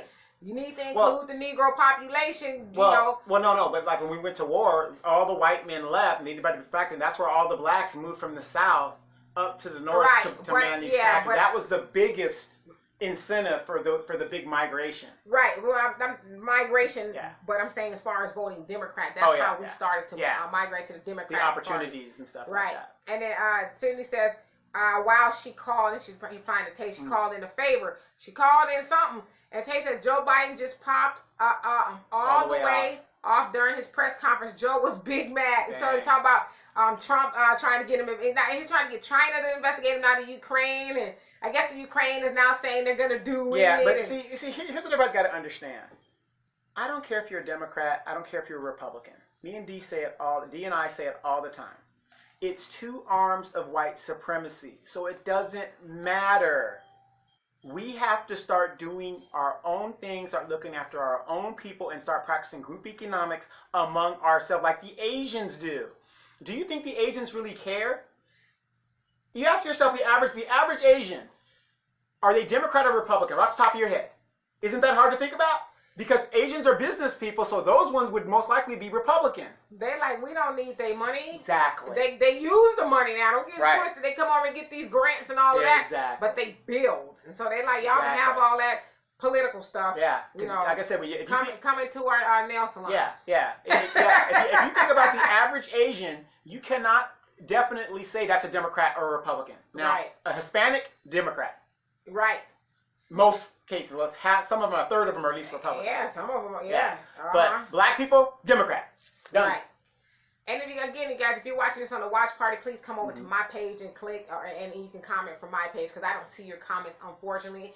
Jonelle says Stacey Dash will only be exactly as she is, self-destructive, clueless, and treacherous until she gets some self-love. Yeah, and that might never happen. Yeah, and it's really funny how she married this guy after 10 days. She must have been really desperate for some money. And it's her fourth marriage to a white guy. Yeah. And then Cindy says, wait, Tay, I am YouTube. You gotta YouTube this, so I guess you're talking about what happened. And then Alicia, you says, Uncle Tom folks. Yeah, exactly. And then Jonelle says, in their compromise, if they're compromised and not self-love, we truly get nothing all the time. And then Terry says, Donovan said, what's that? Oh, cow! Everybody's a gangster. Even the babies. Cow! You know what I'm saying? I knew you would know. And then, the Cindy says, define Uncle Tom. Well, we know Uncle Tom is not. We've made it to be somebody who's a sellout, but Uncle Tom, from the story that I've heard, can go both ways. He actually, they said he put on or shine or. Let's just say Steven. Yes, for lack of better words, because he was actually trying to help black people and fool white people. So they're saying that necessarily Uncle Tom wasn't a bad thing. Now, if we want to talk about somebody being a Sambo, then that's somebody. Steven, somebody who was to sell. And by the way, the Django sequel's coming out. Do you think Samuel You Jackson's lying? Yeah. Hey, really? Yeah. Do you think Samuel Jackson's gonna be in it? Didn't he die? I don't know. I think he didn't. Was that a cliffhanger? I don't know if Steven died in the in the movie. I thought he did. I don't know. Remember, Django burned the town down. Yeah, and then he killed Big Daddy. Right, but we don't know what happened to Steven. Yeah. So. Good question. Maybe Steven has some kids. I don't know. Well, hopefully Stacey Dash will get a supporting role in there and get some money. Stop it. So. And then Cindy says she is broke as F. Yeah, I thought I thought that was a really lucrative position. You know, you're looking at Diamond and Silk and all them. But isn't that funny? No matter how many times Omarosa, all these people, they always get their comeuppance in the end. Because the story doesn't change. White people are going to use those type of people for a temporary means of entertainment. Look at Stephen Fetchit. He's a perfect example of somebody who was... And then, he was the first millionaire actor in America during the 30s, which, wow, is a lot of money. So they paid him a lot of money to derogate his race. But then when it was time for them to be done with him, black people was like, we cool on you. And he died broke and an alcoholic. And we're doing the same thing to Omarosa. The story never changes. Yeah. It never changes. Like, black people are a lot of things, but we ain't all the way gone. Yeah, we ain't fools. We ain't gonna forget that. We gonna hold our own accountable. Yes, exactly. Exactly. And Terry says the word is indigent. Yeah, indigent. Right. Yeah, I'm sorry. Okay. And Jonelle says if we don't unify and do for ourselves, we welcome back to slavery for food and shelter. Thank you. We really close. We're on the borderline of that. Yes. And Sydney says I still ask, what has the Republican Party done for us? No deflection either, Donovan. What has the Republican Party done for us? They told us, get your nigga asses up and go get a job. No, they haven't really done anything as well. So, like I said, both parties, we're just political football. We go here, and we go there. I get what you're going, Cindy, because, a lot of times I just think we are just conditioned to be Democrats, especially, within the last, 80 years or so. We've been conditioned to be that, but I just think we need to, you're not saying anything about you, Cindy, but I just think we need to use common sense and realize that the Democratic Party, Party, some people say, technically, has not benefited black people. Yeah, and even with the black president, black people have not benefited. And so when we say, well, the Republican Party is evil, who the hell you think they're going to lunch with? Right. They're going to lunch with Democrats. And they're deciding the future of all the minions and all of us on the ground. They're deciding our lives. Right. I mean, like what's going on in the government right now? What's taking the Democrats so long to impeach? They had all the evidence. These are the same people. It's a game. It's a big time game. Yeah. And Cindy says the average agent is broke as ever. What you need to do is come out here. Because Because the average Asian ain't broke out here. Restaurants are popping up everywhere. Faux restaurants, nail shops. They not broke out here. As a matter of fact, the Asian, San Bernardino used to be a all-American city in 1979 in the late 70s. Route 66 and all used to be an that, all-American city. That was a big prestigious thing. Yeah. It imploded. The base closed. Norton Air Force Base closed over there. And it sat dormant for, 20 years? I mean, Norton was gone. Yeah. It was just done. Yes, I know. Yeah, But it's going through a renovation now. Guess who's funding that renovation? Who? It definitely ain't black people. It definitely ain't Hispanics. The Asians are buying up all of that property and gentrifying it for themselves. And right here in California, as expensive as it is, instead of them staying in Orange County and, doing all that stuff, they moved out to the Inland Empire where we're at, and they built their own city and hills.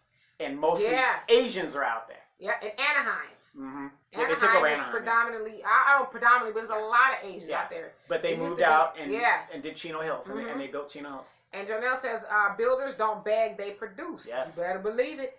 And then Andre says, I was born in the Democratic Party, into the Democratic Party. My first election I voted was Chicago's mayoral race. Harold Washington versus Bernard Epton. Yep. Chicago felt good after he won the first black mayor of Chicago. And they killed his ass. Well, damn. And they killed his ass. I honestly believe that. Yes, and then Brandy, so you're right. As it says, Sambo is who you really want to call somebody is a Sambo. And then Terry says, someone tell Dash, or so Stacey Dash to come, or Dame Dash, to come get his cousin Stacey Dash. She about to fall smooth off the wagon. Yeah, he even said he don't know what's gotten into her and why she's acting like that. But yeah, I think she's a lost cause. Like, I don't like to call people that often.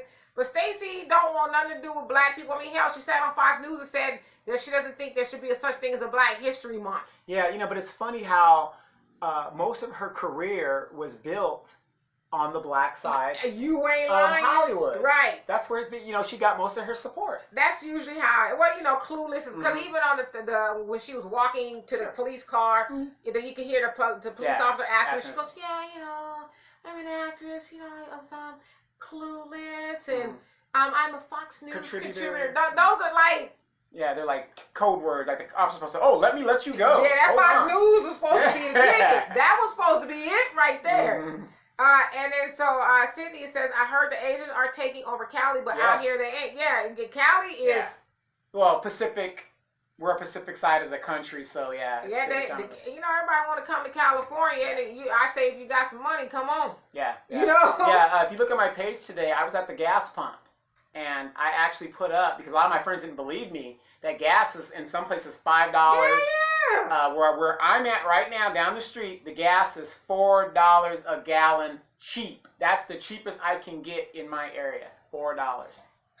It's real. It's real out here. I got some roller skates. I put some oil on the wheels, and it's just crazy. And that, I was on somebody's show the other day, and people, this girl was kind of defending Jeff Bezos because she was asking me about the Andrew Yang, and he was saying how the universal basic income would work if you taxed the tech industry because they're not being taxed. Right. And she says, well, basically, how dare people be mad at Jeff Bezos because he's one of the highest paying employers at $15 an hour. And I was like, ma'am. Wait, through a third party? Most warehouses here. Well, they are, their workers are making $15 an hour. Gotcha. So that they are. But I said, ma'am, with all due respect, where can you live? In California. In California, or any other major city for $15 an hour and pay rent. Wait. Is that a full-time 40 hours? Or a full-time 40 hours.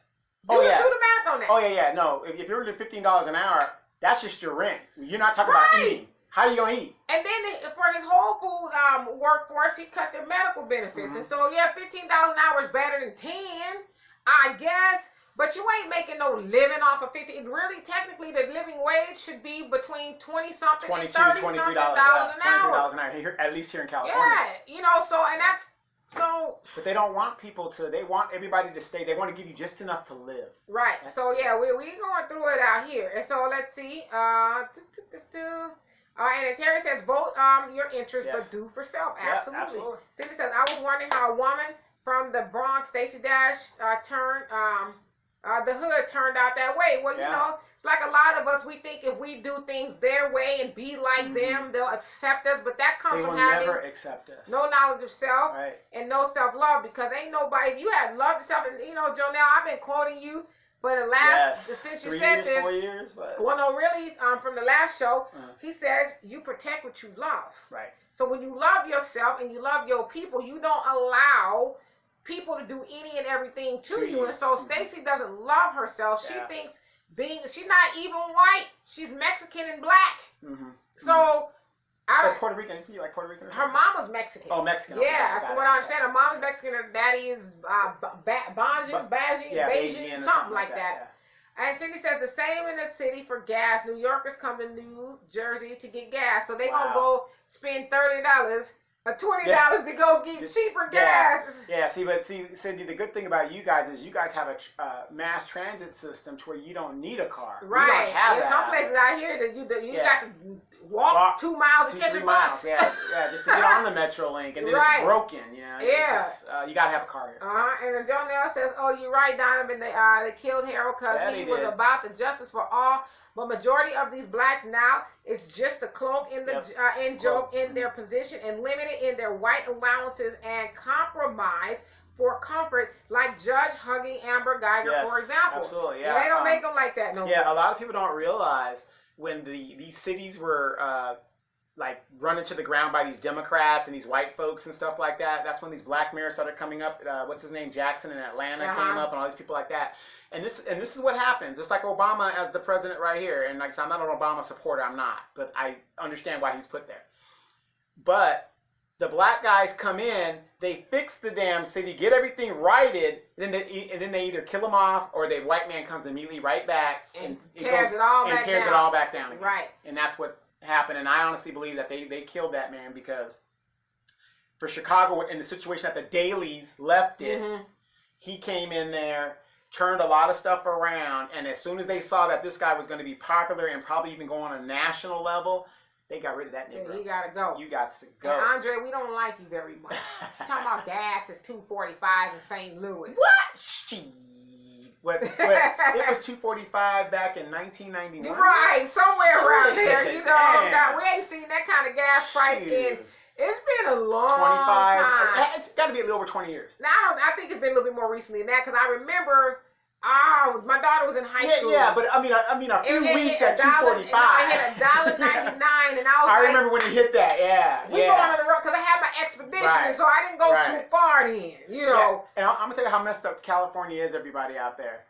I got friends now that got these like Titan trucks and all these SUVs. These people are basically paying a truck note or a car note just to put gas in their car. That's why I'm so thankful I got my little 4-banger here that can sip a little gas and go. I got the eco on my car. Yeah. You know, but that goes to show you how crazy people. If you live here and you know how California is, and they complain, but guess what? They just gonna pay. We keep taking it. Yeah, they're just gonna keep taking. Bend over and keep taking. And Cindy says, D, I saw that live about Amazon and kept my opinion to yourself. You should have commented. You should have commented, because I was like, what is wrong with us? He giving us $15. That's nothing. $15 does nothing for you in California. That's like saying, okay, it's like the slave saying, okay, can I get some chitterlings? Here, take these chitlins. What's left of the pig or the hog? Yeah, he's. Oh wow, thank you, massa. Can I have some more? Terry says, nah, I'm good here in the Midwest with acreages and cows. Keep them high gas prices. There you go. We're going to be out there sooner or later. It's for me, it's, Texas or South Africa. Right. But the saving grace for me, hey, thank you. Yeah, I have a pretty big backyard because my house is a lot older. But, I mean, they are robbing us so deaf, dumb, and blind here. These Negroes are out here buying $400,000, $500,000, $600,000 homes. No grass, no backyard. Your neighbor is literally right here. Right. And it's all upstairs, downstairs. So the square footage of the box is probably, 1,700 square feet? About that. Something like that. And you're basically living on a stamp. And these Negroes are paying for that. On average, houses, on a medium house is $4 something. About $480. Yeah. $460. Something like that. Thank you. He says, Wendy Mandelish, my hairstyle. Thank you. And Terry says, Donovan, now get a black leather headband and a black leather jacket. Go all the way to the 7th. I'm sure he's got it somewhere. Yes, look, I got to increment it as we're getting toward Halloween. Yes. You know? I'm sure he'll be on here quite a bit in different characters. Yes, I'm going for my next look is going to be the Julius Irving look. I'm going to come out and put that fro down. I'd rather have the fro. And Andre says Chicago is the most racist city in the United States. You know what? I've heard that, but I've heard Milwaukee is. I've heard... well, wherever there's some black people, there's there's some racism going on. Heavy racism. But I know I do believe you about Chicago. And Jonelle says black people must always be aware of the collapse of the dollar and invest in gold and silver and investments that will be assets and not liabilities, as Donovan is speaking on. Absolutely. Yeah. And Terry says you can buy my 5.14 acres. Hey, well, how much is it, brother? Right. But to your point about the gold, Jonelle, why do you think in our neighborhoods especially, they have these, we'll buy gold. Shops. Yeah, the what gold y'all shops think they're doing with this stuff, gold? Mm-hmm. They're making blocks and bars. Yep, there sure is. I mean, how much is gold on the stock exchange now? Last time I looked, it was astronomical. I don't know what it is now, but it's stupid. It's up there, and that's per ounce. Right. It's expensive, and so we, they put the gold shops and pawn shops and stuff in our neighborhood when we have some hard times. I'm gonna show you how poor black people are now. You want to know how poor black people are now? How poor are we? Remember back in the 80s when we were coming up? That's just when we were coming up. Y'all sisters used to run around with the little gold-plated names, the hoop earrings. Yeah. Do you see that nowadays? I can't say that I have. I don't see these. That's how poor we are. They've even taken our gold off our necks. Well, we take them off our necks. Well, you know what I mean? And we pawn them. Yeah, we pawn them. Right. It's just, it's crazy. It's just like, follow the bouncing ball if you will. And then Jonelle says you're repping with Stephen Biko. Got to. Yes. One of his best quotes, if you guys have watched the YouTube channel, I always put it up every now and then. The oppressor's best weapon is the mind of the oppressed. Always, always, always. Yes. And when we went to the Apartheid Museum, Steve Biko was mentioned. Yeah, they actually had a replica, and I put a picture of me in it of the cell that he was caught in. Not caught in, but kept in. Kept in, yeah. The cell that he was kept in. It wasn't big at all. I was like, my God. Yeah, I mean, again, I'm going to tell you guys, if you get an opportunity to go to South Africa, please go. It's gonna change your mind in a positive way about the great things that we can do. Absolutely.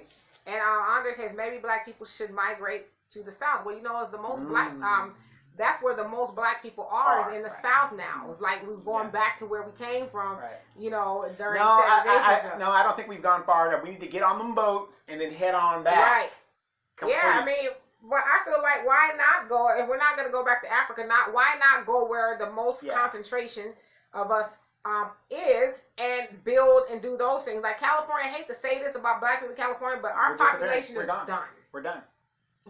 There are no opportunities here because even if there are, Hispanics practice group economics. So they do things to weed us out and then they hire their own. And not only that, and I'm going to say this, as Hispanics, not all, but a lot of them do not like us here.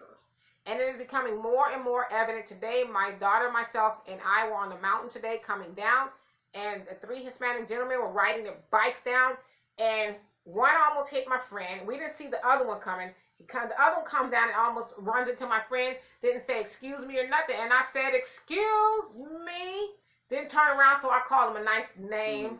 Then I stopped it right there, because I was like, I ain't really ready to fight, but I would if I had to. But I was like, so what, he was just going to run you over? Yeah. Like with no regard? You mean he was going to risk getting his ass whooped on this mountain? Yeah, and for those that haven't heard, there was a school fight that went national. Yes. That school, that school actually is down the street from my house right now. And thank God it was the Hispanic kids fighting and stuff, but unfortunately somebody lost their life in that aspect. But these kids are wilding out here. Right. It's unfortunate. Yeah, and they don't talk about that. Yeah, they don't talk about that, but let us start fighting. Oh, look at these savages. Look at I wanted to ask you that. Did you monitor the Moreno Valley Matters page? I haven't. No, they were sweet and loving. Yeah, notice that. Sweet, but when it's a black person, all the racism of the Hispanics come right. out. And that's why I said too. I said y'all mad. Y'all mad with us, because we don't take a stance on the wall, but. I don't have a dog in a fight with the wall. Me neither. And I've had to explain that to a lot of them. It's not that I don't like you. It's just that I want the wall for different reasons. It has nothing to do with racism or hurting you. It's about preservation of black people, if you will. But since you always got some slick to say about black people, hell, I ain't, do what you do. Yeah, for those that are listening real quick, as you guys know, I'm pretty active in the community. I am always one of the first people to get information in regards to highlighting something Hispanic or whatever. Donovan, you need to come speak on this and come help us. Nope, I ain't gonna do that. Nah. Won't do it. Nope. Won't post it unless it's something, egregious that, just has to be posted. Right. Ain't gonna do it. Terry says you can have his land for $95,000. Oh man, shoot that. Hold up. He got that under his wig. What are you talking about? Do you take PayPal? Cash out? Zelle? Jonelle says right in there, turning it into coins and bars because it's going to be the means of exchange. Yes. Right. Why y'all think Gaddafi ain't around no more? Exactly. So what he was trying to do, to get away from the monetary system, the dollar. As soon as you do that, they kill you. Because it wasn't Venezuela's president that was talking about doing it too. And then in South Africa, what are they doing there? That's why the white people won't leave, because of the mineral wealth of the diamond mines and the gold and stuff there. They won't leave. Right. And Andre says you can get plenty of land down south. Yes, this we know. And here's the sad thing about down south, though. Even though there's plenty of land, there's also a lot of land grabbing going on because the Negroes, grandmama dies, and they're not paying the taxes on it, and the white guys are coming in and swooping up. Or they want to sell the house because it's some equity amount. Grandma paid the house off, but shoot, you can get $20,000, I can get we can split it all up. But what you gonna do? And that $20,000. Are you gonna go buy another house? No, they're gonna go get an Escalade and some Cutlass. And then that's partially how gentrification happens. We get rid of the land, and like I said, we lose it, and then everybody else comes in and buys it off. And if you wanted to rent it, they probably wouldn't rent it back to you. Yeah, and we got to start teaching our kids about economics, paying the property tax and everything. That is the most easiest way that black people lose wealth, is because we don't know. Big Mama had this house, and we didn't teach our kids. Oh yeah, you got to pay this. And nobody gave Big Mama that house either. Big Mama scrubbed floors. Like both of my grandmamas was what they called domestics, and they both had and left something. And so, like I said, this wasn't given to them. They broke their backs to have these things. And you got to also be careful too, because as you let these little Negroes bring in these outsiders that probably not like a member of your family, they married into the family. These guys talk the daughter into doing this with the money versus, oh, you need to sell that property, and it's a dumb idea. How can a house that's been in the family for 4 or 5 generations all of a sudden has to be sold now? Right. That makes no sense to me. Got you. Jonelle says, right, I just posted that also. I think you're talking about the fight. He says, but if we were here, we must unify and establish our own, as we have examples in Garvey and the Honorable Elijah Muhammad, Black Wall Street. We have enough self-empowerment to establish ourselves. We just need the self-love and to fight and defend our own, to stop our own self-destruction, demeanment on all levels. We must push our unity and self-love, establish our own. Absolutely. He also say, right, give our youth economic awareness, give them the business sense, the understanding of assets and liabilities. Yes, Period. and consequences. At the end of the day, that's what we need to do. And consequences, absolutely. But before we go off the podcast, we're still going to continue to talk on the live. Okay. Before we go off on the podcast, I want to tell you guys, Dee and I are going to be going as Riverside City College alumni to the production of West Side Story tonight. It's going to be, the demographics of Riverside has changed, so it's an all Hispanic production. But, it is what it is, and we're going to go check it out. Well, originally, the play is, predicated off of, some Hispanic culture, if you will. So it should be interesting. Well, technically, it's based off Shakespeare, Romeo and Juliet. Right. So. And you want to keep it real. Yeah. So we're going to be doing that tonight. If you guys get a chance, support your local alumni, and even if you went there and you didn't graduate. I didn't graduate from there, but don't you ever get it twisted. That's I right. got 2 degrees. Yeah, she does. So you guys check it out. I'm just kidding. Yeah. So. So anyway, yes, Jonelle says yes, and consequences. And so, yes, consequences. Absolutely. We are, I don't see any more comments here, but again, come back on Sunday. Sunday, we're going to get deep. We're going to get deep. If you guys have anything you want to mention on, we want to talk about on Sunday, please inbox me so I can do the work and bring it back here and we can talk about those things. Absolutely. And so again, I don't see. Thank you guys so much for being here this Friday afternoon, evening for some of you all.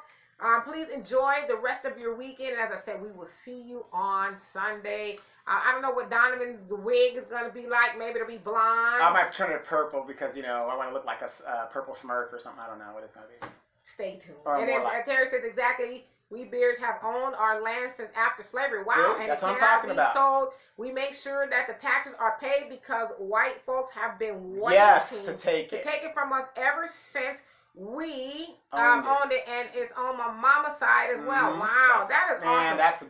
We need to hear more stories about that. And Andre says, let me make a quote from the movie Mo Better Blues, which is one of my favorite movies.